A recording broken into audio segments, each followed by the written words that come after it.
Hey everyone, welcome to this week's episode of the Journey Home podcast. And this week I am calling this episode Hitting the Wall in 2020.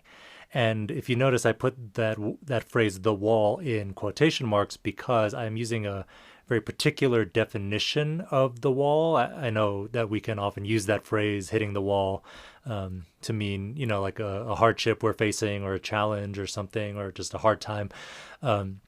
But I'm actually taking that from a book that I've been working through over the past year or so, really. It's called The Critical Journey, and it's written by Janet O. Hagberg and Robert A. Guelich. I have no idea if I'm saying their names right, but I will write the book title and the author's names in the show notes below, in case you want to look it up later. But yeah, this is a book that is often recommended by people who work in spiritual direction, spiritual formation. A good friend of mine actually is the one who recommended it to me when she was getting some training to become a spiritual director. And, as I just said, it's taken me over a year to work through this book because it's one of those books that, you just can't speed through, because it really makes you pause and reflect and pray and and journal and all these things, and then you'll come back to it again, and then it'll just start that whole cycle over. I'm sure you've experienced that at different times with different books, and this is for sure one of those kinds of books, at least for me.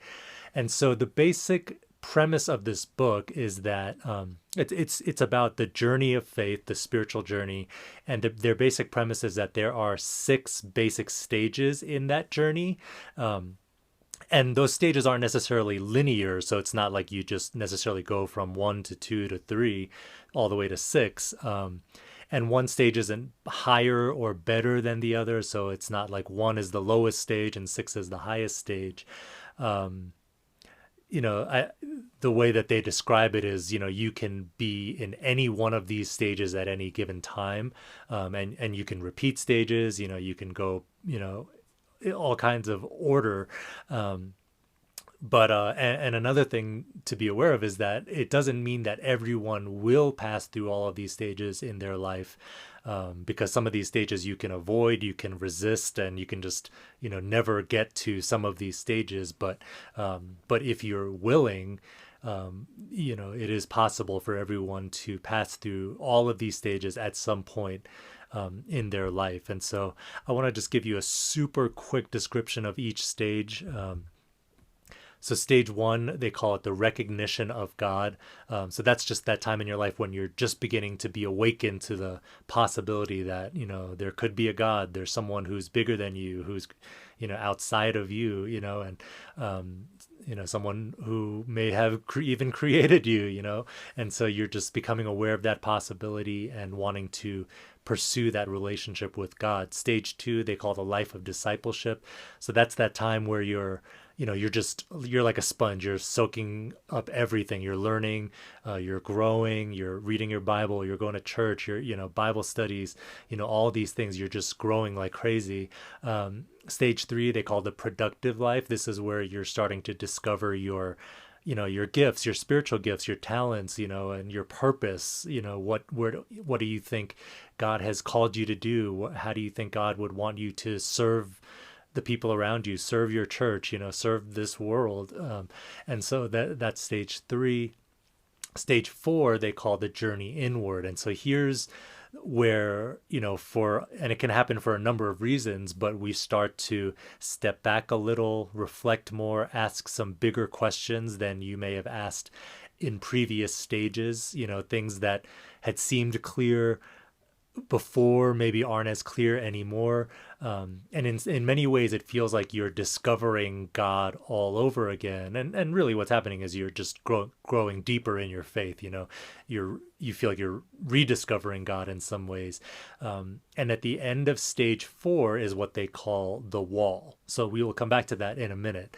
But then stage 5 is where you begin to, they call it the journey outward. And so that's where you begin to, re-engage the world and the people around you and your community and your church and, just whatever.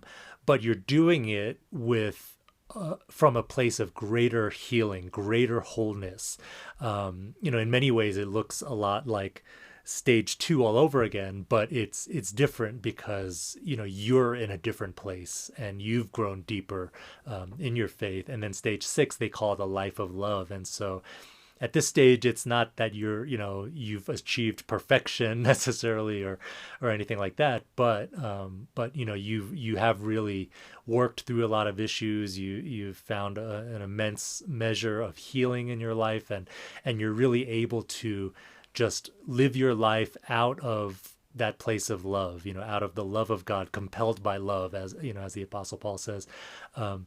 You're really able to live your life out of that place, as opposed to, a drivenness, that's coming from some other motivation, or the pressure of people, right? Or any other kind of motivation. You've kind of moved past some of those things, and you're able to just really live a life of love. So again, that is a super, super quick, concise summary of the stages. Obviously, the book goes into way greater detail and nuance and all kinds of things. And so please check it out if that sounds interesting and if it sounds like it could be helpful to you. But as I mentioned, I wanted to talk in today's episode about the wall. Partly because it's very personal to me and to Eunice, because I would say this is the stage that we've been in probably for the last year and a half, at least. And I think at this point we feel like we're probably like somewhere in between the wall and stage 5. And maybe we go back and forth even, I don't know. But we're somewhere in that zone right now. But yeah, I mean, I wanted to share this with you because this is where we've been, and I'm just wondering if many of you listening out there might find yourself in a similar place. And so, one thing that the book has been helpful to me is just give me understanding, give me some language even to describe what I'm feeling, what I'm going through. And so, they do call this stage of the wall is what some might refer to as the dark night of the soul. It's a place where I guess you could even say it's a crisis. You're having a crisis of faith. I don't know that I would describe my season that way, but there's definitely aspects of that language that really resonates.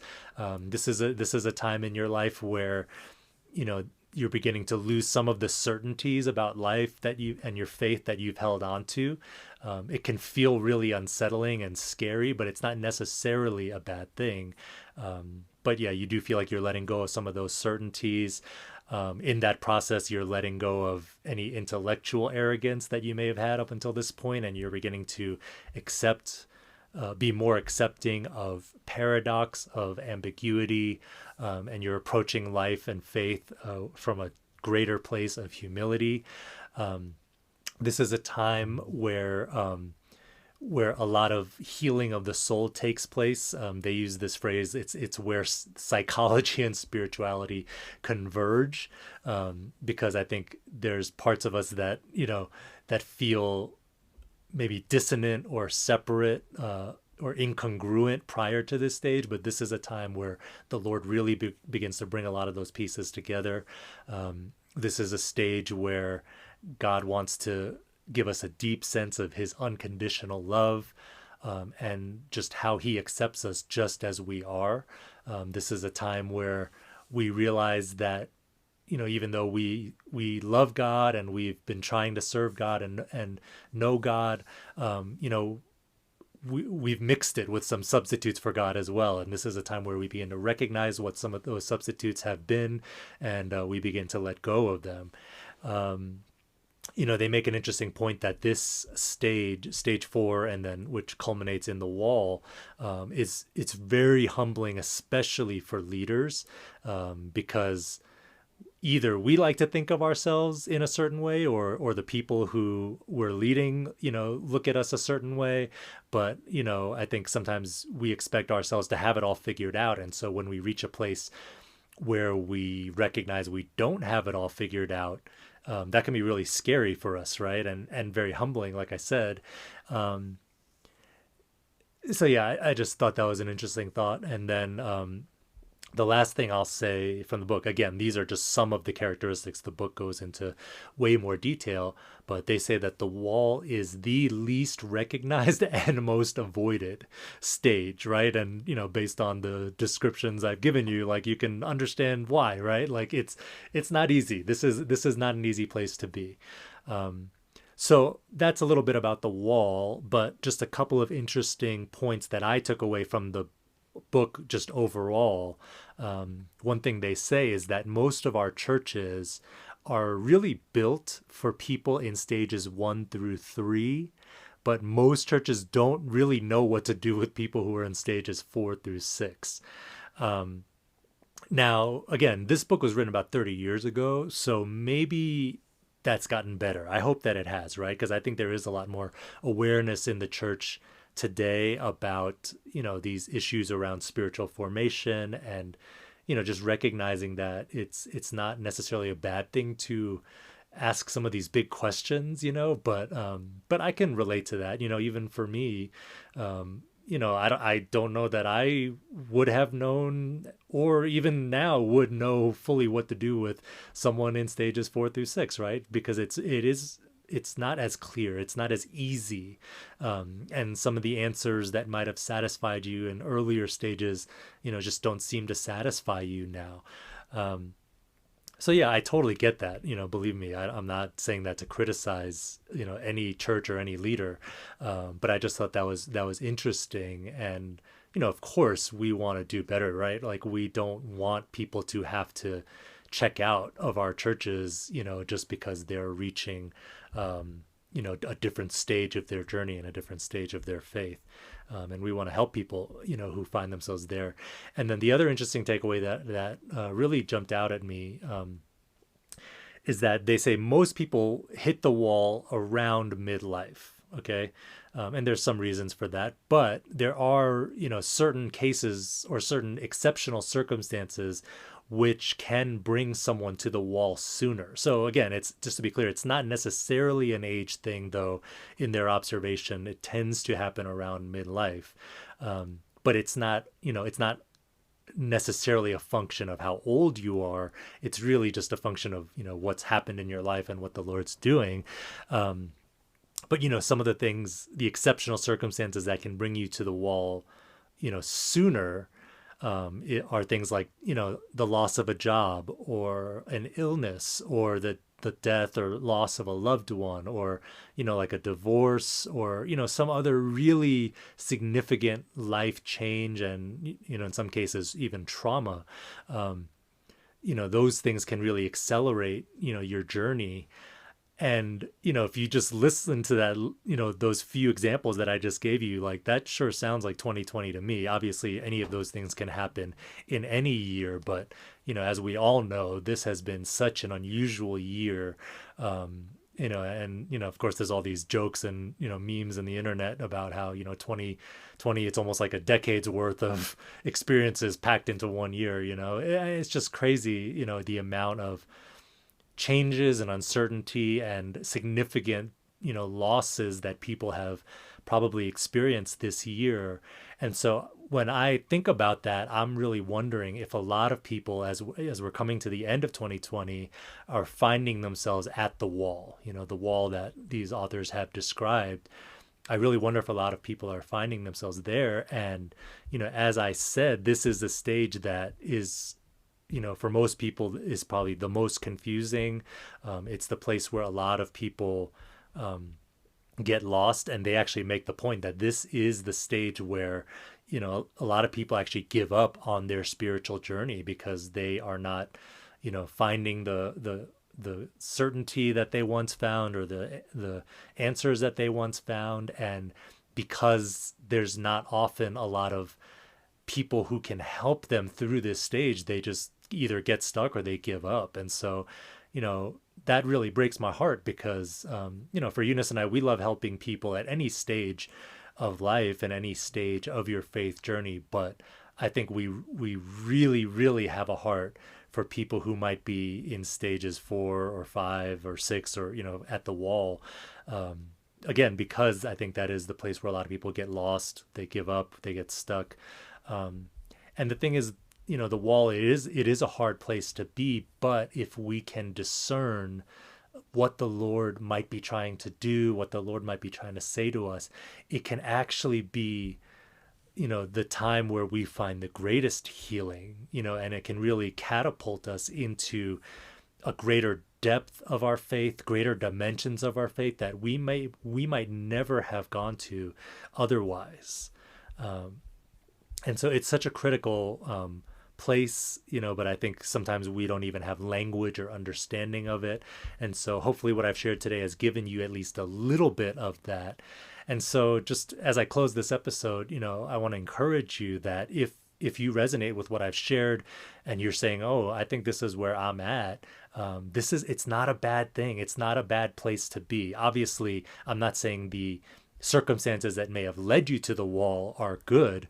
I'm not saying that, but I'm saying this can be a tremendous opportunity. The Lord has a purpose, and He's able to bring good out of any situation. And the Lord, if He's brought you to the wall, He has a purpose, and you can even take it as an encouragement that He is wanting to go deeper. He is wanting to bring a greater depth and measure of healing than you've experienced up until now. And it doesn't mean you did something wrong. God's not punishing you necessarily. It might very much mean that you're on the right track. And so, if you're at this place, again, I'll probably do more episodes on this topic and, maybe give more practical recommendations in those episodes. But for today, I mostly just want to encourage you that, you're not a weirdo, you're not alone. Many others who have gone before you, and I'm sure many people who are on the earth right now have found themselves at this very same place. It is, as these authors have articulated, it is one of the key stages in the journey of faith.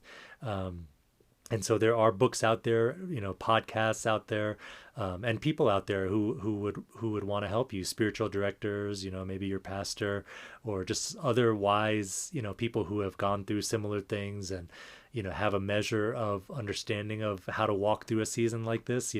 There are people like that out there for you. And again, if Eunice and I can be of any help to you in this kind of a season, I hope that you will reach out to us. But, again, whether it's us or somebody else, I want to encourage you, you're not out of the will of God. You're not doing something wrong. God might very well have you exactly where He wants you, because He's wanting to, speak to you and do in your life what can only be done during a season like. So anyway, I hope that what I've shared has been helpful to you.